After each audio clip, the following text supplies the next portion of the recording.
It began, as it often does, with a phone call. Not the kind made in public with witnesses or microphones, but the kind that carries weight behind closed doors. A warning disguised as a conversation.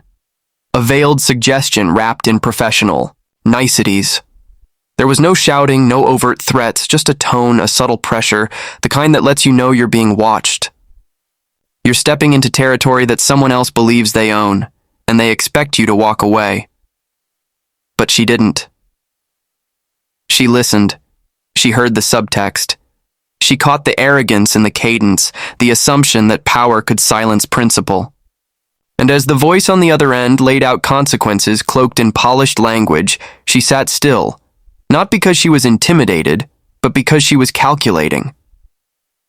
This wasn't the first time someone tried to make her back down. She'd heard it before, from boardrooms, from lobbyists, from people who believed their bank accounts gave them veto power over democracy.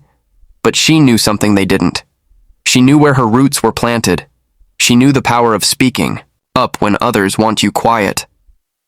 And more than anything, she knew that intimidation only works on people who are willing to compromise their convictions.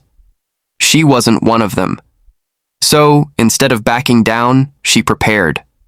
Quietly. Thoroughly. She gathered facts, cross-checked records, consulted experts. Every data point became a brick in the wall she was building, not to defend herself, but to hold back the tide of coercion that had washed over so many before her. She didn't storm onto the scene. She waited. Patience isn't passive. It's strategic. And in that time between the pressure and the spotlight, she fortified her stance. Her silence wasn't weakness. It was precision. She knew when to speak, and more importantly, she knew how. The irony was almost poetic. A power play designed to silence her only amplified her voice. What began as an attempt to force a retreat became the very spark that ignited her resolve. She didn't need grand gestures or dramatic declarations. She needed the truth and the courage to say it out loud when the cameras finally turned her way. When the moment came, she was ready. Her tone was composed, her facts were in order, and her eyes made it clear. This was not a performance. This was a reckoning. And behind her calm demeanor was an unshakable defiance, built from years of watching people in power expect obedience while hiding behind closed doors. The story wasn't new, but the response was. They had expected her to crumble, to yield, to fold under the pressure like so many others who'd been cornered before. They expected compliance. But what they got was clarity. Every word she spoke was deliberate. Every sentence was chosen not to provoke, but to expose. The condescension she had been shown in private now echoed back in public, not through accusation, but through irrefutable truth. No name-calling, no theatrics. Just light, shining where shadows once ruled. And the ones who thought their influence was unchallenged suddenly found themselves faced with a voice they couldn't buy, threaten, or bury. She didn't need to name names. The audience could feel it. They could sense the fear behind the attempted control. They could hear the desperation in the subtle manipulations that had been used to push her away from this path. But she wasn't just walking the path. She was clearing it, for others to follow, for others to learn from, for others to realize that influence without accountability is fragile. In that moment, she wasn't just defending her stance. She was turning the table. What had started as a pressure campaign had become her platform, and the silence that was meant to be bought now thundered with conviction. And still, she didn't flinch. There's a rare kind of calm that comes not from ignorance, but from preparation. It's the calm of someone who knows what they're walking into, and walks in anyway. That's the kind of calm she carried as she stepped onto that stage, sat in that chair, and faced the invisible weight pressing against her. It wasn't just a conversation. It was a confrontation long in the making. But you wouldn't have known it by looking at her. She wasn't rattled. She wasn't aggressive. She was steady, deliberate. Every breath she took felt measured, as if she'd already walked through this moment in her mind 100 times before. Because she had. She knew exactly where the pressure points would be, exactly when the pushback would come. And still, she showed up with nothing but her voice, her mind, and the facts. While others would have tried to sidestep, soften, or play nice, she leaned into the truth. Not just the surface-level stuff, but the uncomfortable, politically inconvenient, career-risking truth. That kind of truth takes more than courage. It takes clarity. It takes the refusal to be swayed by the noise or the backroom deals that so often shape the narrative before the public even hears a word. She had watched the games being played, watched the tactics unfold like a predictable script. Distraction, discredit, delay. They wanted her off balance, unsure, maybe even a little scared. But instead of reacting, she responded, with precision. In the face of subtle smirks and manufactured doubts, she didn't raise her voice. She raised the standard. She brought receipts, timelines, records, nothing embellished, nothing dramatized, just evidence, just facts. And somehow, that was more disarming than any outburst could have been.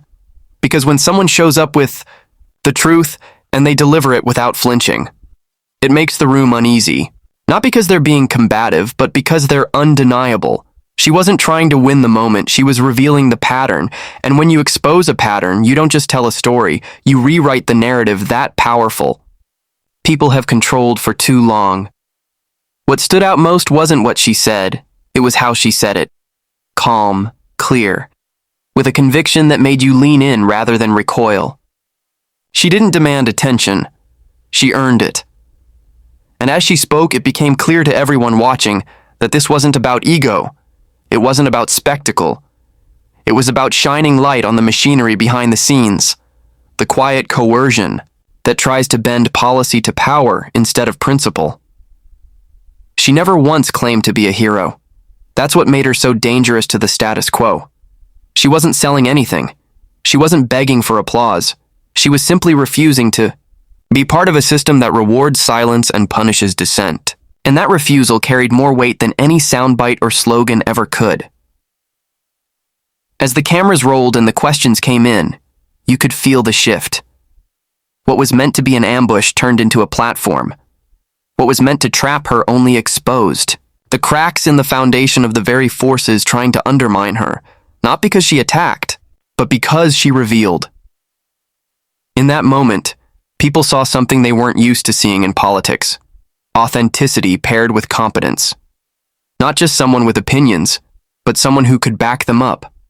Someone who had done the work, read the contracts, traced the money, followed the trail, and was unafraid to tell the public what she found. The usual tactics didn't work. The smug dismissals, the soft interruptions, the attempts to cut her off, all fell flat. Because she wasn't there to argue, she was there to inform, and she did, with a sharpness that cut through the noise like glass. What made it even more powerful was what she didn't do. She didn't gloat. She didn't point fingers. She didn't sensationalize. She simply told the truth, clearly, methodically, and without apology.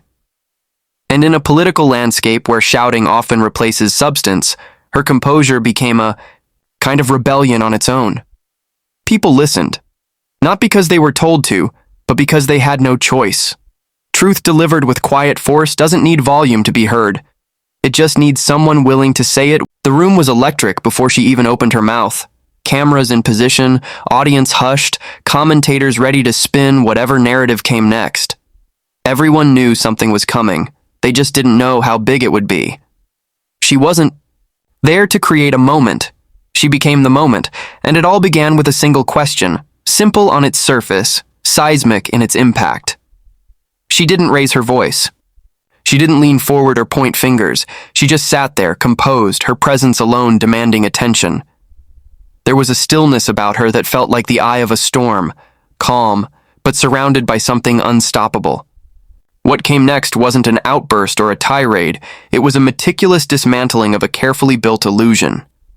Piece by piece, she laid it out, not as speculation, not as opinion, but as fact, documented, time-stamped, undeniable. Internal memos, financial ties, private communications that suddenly weren't so private anymore. Every sentence she spoke dropped like a hammer. Not with rage, but with finality, like the gavel of justice slamming down after months of deliberation. This wasn't guesswork. This was the kind of exposure that makes handlers nervous and PR teams scramble for statements. She knew exactly what she was doing. She had the timing down to a science. She didn't come to debate. She came to reveal. And what she revealed shook the foundation of everything the other side had tried to build in the dark. You could see it happening in real time. The shifting in seats, the sudden tension in the air. People looking around, trying to make sense of what they were hearing. Because for so long there had been an unspoken rule, some people were simply too powerful to be questioned, too influential to be held accountable. But not today. Today, someone spoke truth with receipts in hand and conviction in her voice.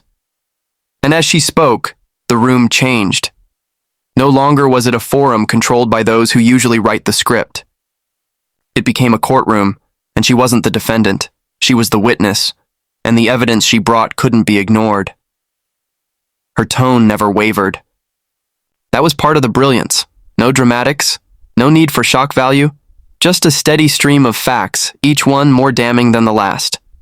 She gave the public what they hadn't had in years, transparency with teeth. And for the first time in a long time, those watching didn't just hear the truth, they felt it. The moment wasn't just powerful because of what she said. It was powerful because of how meticulously she tore down a myth that had been sold to the public over and over again. A myth of untouchability, of invincibility, of systems too complex for the average person to understand. But she broke it all, down in plain language, stripped of spin, so anyone watching could see it for what it was. A calculated misuse of influence disguised as progress. People didn't cheer immediately, not because they weren't moved, but because they were stunned. The kind of stunned where your mind races to keep up with what your heart already knows. You just witnessed something that can't be undone. And once truth is out in the open, there's no putting it back in the box. What followed wasn't a wave, it was a tidal shift. Social media lit up, hashtags erupted. Commentators on every network were forced to pivot because the story had changed, and they hadn't seen it coming. Not like this. The exposure was too clean, too undeniable. This wasn't a political stunt. It was a revelation. And it came from someone they never expected to hold the detonator. She didn't look for applause. She didn't wait for validation. She simply let the silence speak after the facts had landed, knowing full well that the truth, once spoken clearly, doesn't need to shout. It just echoes, again and again, until even those trying hardest to ignore it are forced to listen. That day, the script flipped. Those used to controlling the narrative suddenly found themselves on the defensive, and the one who had been underestimated, dismissed and targeted stood unshaken in the middle of it all, not because she had shouted the loudest, but because she had come armed with truth and the fearlessness to say it aloud. It started with a murmur, a ripple across timelines, inboxes, and group chats. The clip hadn't even finished airing before it was already everywhere. One moment, she was speaking calmly on live television. The next, her words had cracked through. The noise, setting off a chain reaction that neither she nor the producers could have predicted. But that's the thing about truth delivered at the right moment. It doesn't just inform, it ignites. No flashy graphics, no background music. Just a woman, sitting with poise and clarity, saying what no one else would. It wasn't just that she exposed what had been happening behind the scenes, it was the way she did it. So clear, so direct, so unshakably grounded, in fact, that people couldn't look away. And more importantly, they couldn't forget it. Across the country, people paused.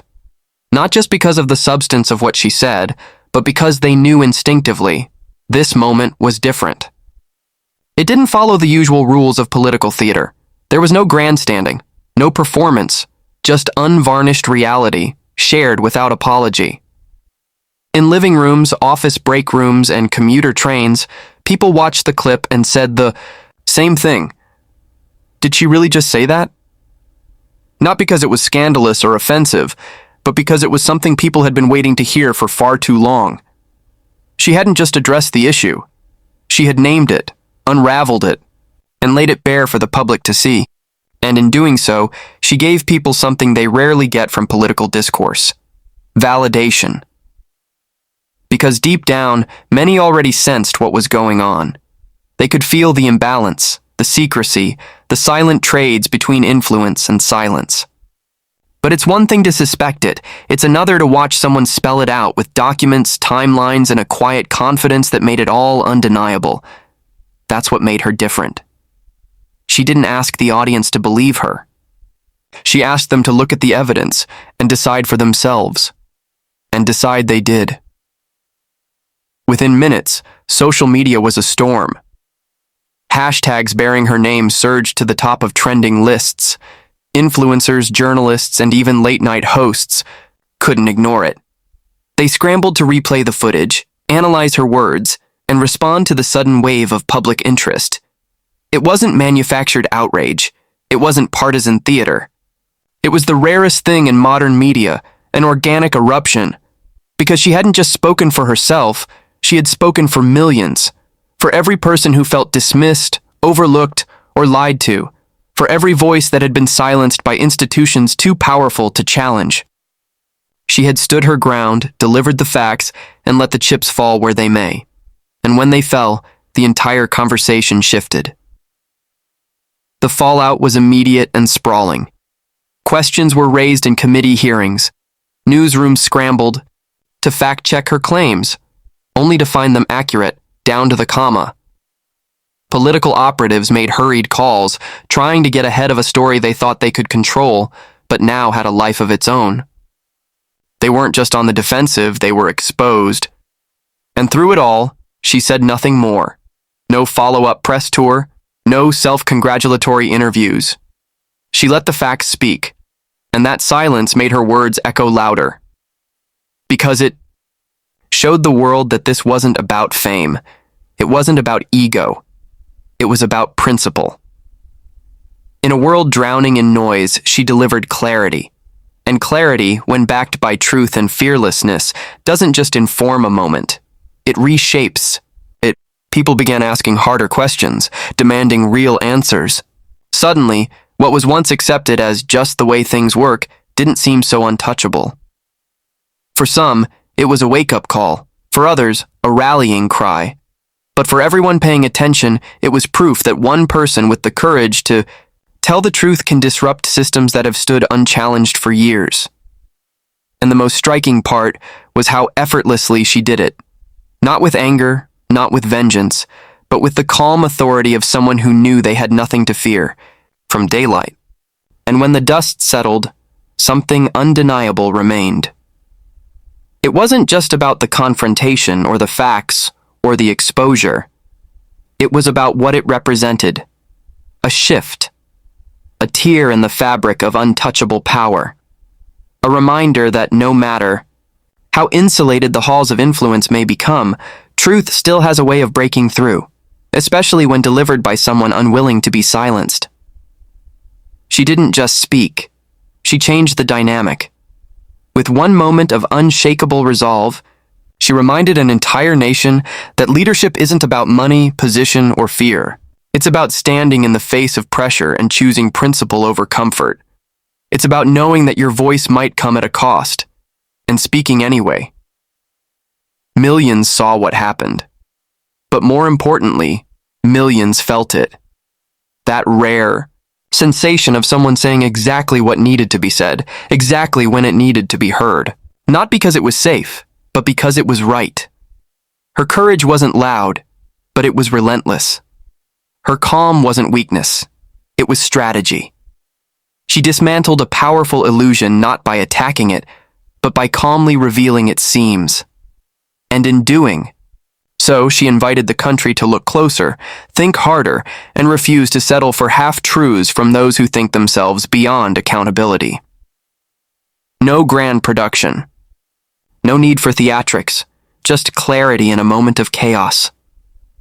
In a system built on image, she brought substance.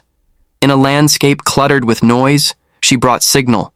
And in a world that so often rewards silence, she proved that truth, delivered, without fear, can still shake the foundations of power.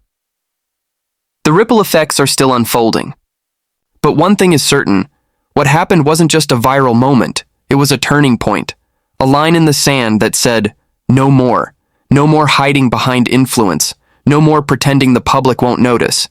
No more assuming the truth can be managed into silence. She reminded everyone watching that real strength doesn't flex. It stands still. It holds the line. It speaks when others stay quiet. And it endures long after the headlines fade. History doesn't always come with fireworks. Sometimes it arrives in the form of one steady voice refusing to back down. And in that moment,